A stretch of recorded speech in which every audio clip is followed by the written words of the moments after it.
Bodies were coming down with a force of 1.5 tons by the time they hit the sidewalk. They were coming down with their hair and clothes burning.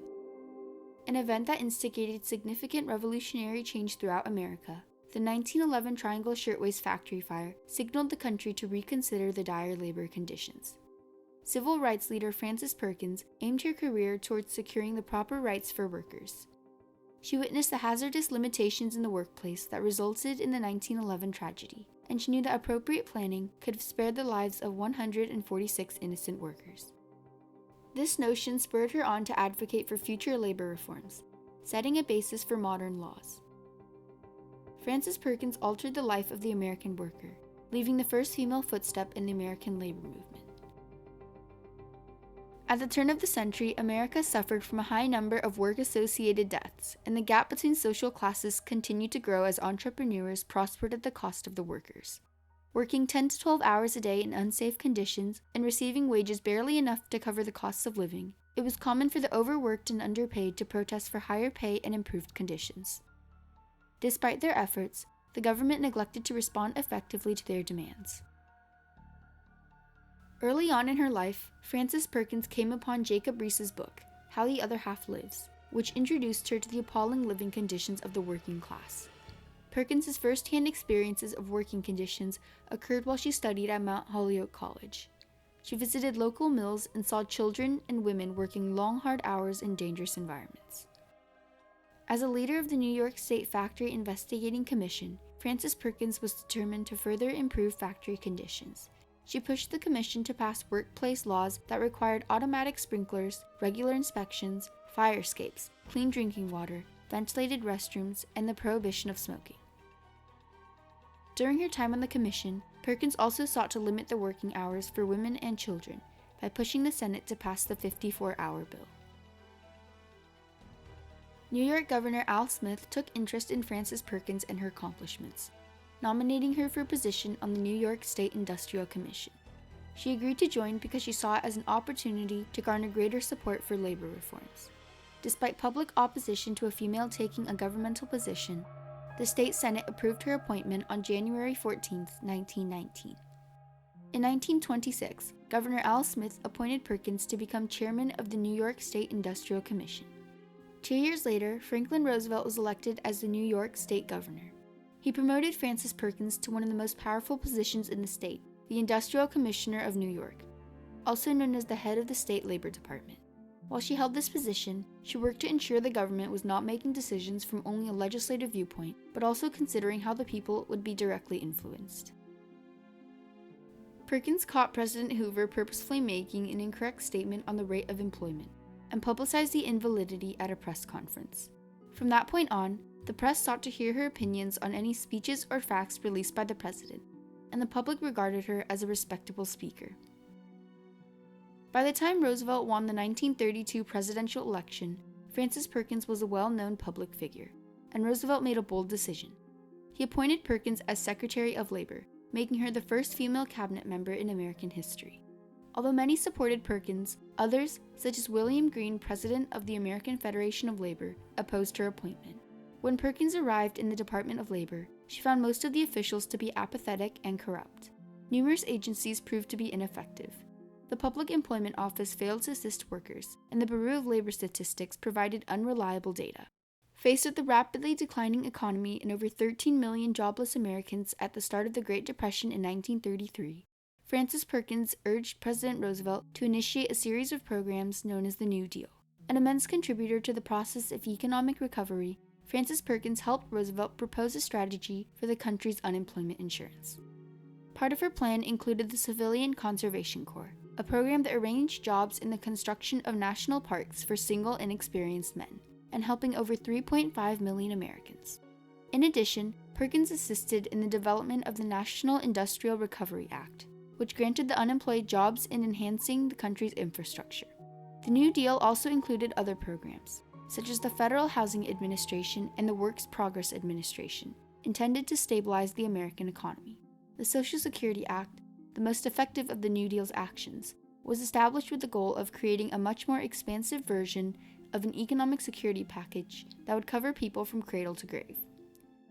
To launch the project, Perkins and Roosevelt created the Committee of Economic Security in June of 1934. Perkins's extensive abilities and contributions propelled Roosevelt to select her as chair of the committee. As a leader in the Committee of Economic Security, Perkins played a prominent role in prompting the members to draft the Social Security Act.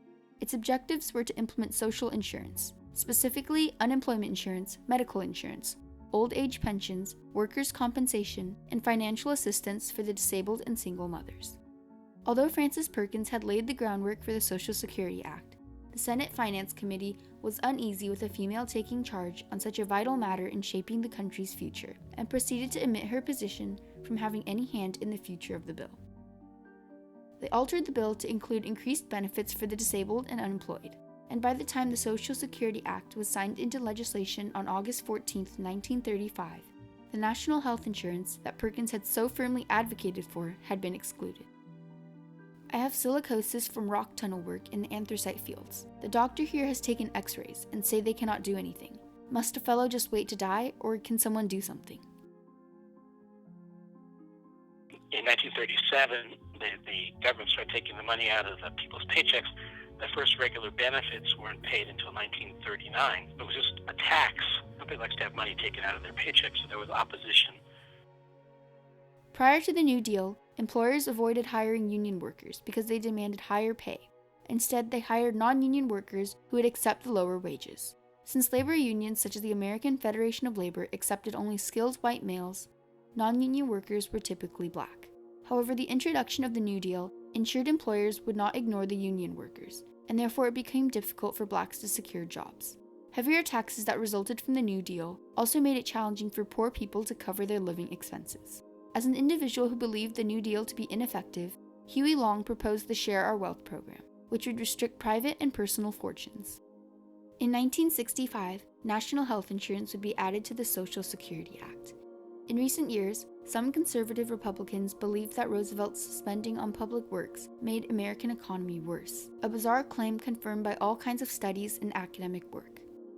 In 2010, the government took actions to further increase the impact of national health insurance by passing the Affordable Care Act. After her involvement with the Social Security Act, Frances Perkins helped pass the Fair Labor Standards Act of 1938, which set a $572 minimum annual income, a 25-cent minimum hourly wage, a 44-hour work week, and prohibited child labor. Although the majority of workers were still experiencing unfair conditions and wages, the Fair Labor Standards Act demonstrated the emerging role of the government during a national crisis. Whether she was contributing to the New York State Factory Investigating Commission or overseeing the Social Security Act, Frances Perkins worked relentlessly to ensure the greater majority was benefiting from the government's actions. She shared her vision of reforming America.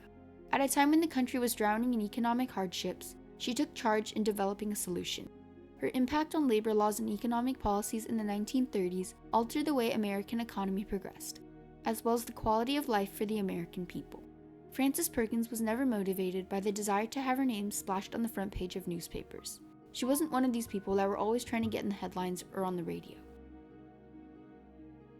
She was a leader who believed in the outcomes and the people, and cared very little about personal glory or credit.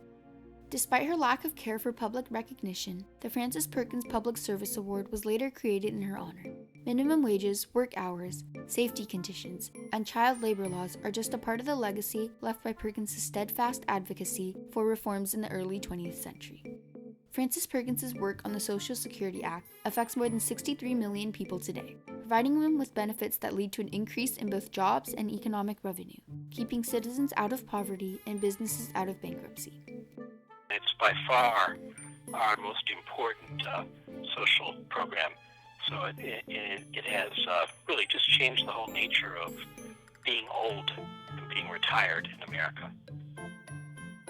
Her position in President Roosevelt's cabinet left a legacy that allowed society to gradually accept women as influential figures in American politics. This resulted in the appointment of over 45 more women to future cabinets, including Madeleine K. Albright, Elaine Chao, and Hillary Clinton.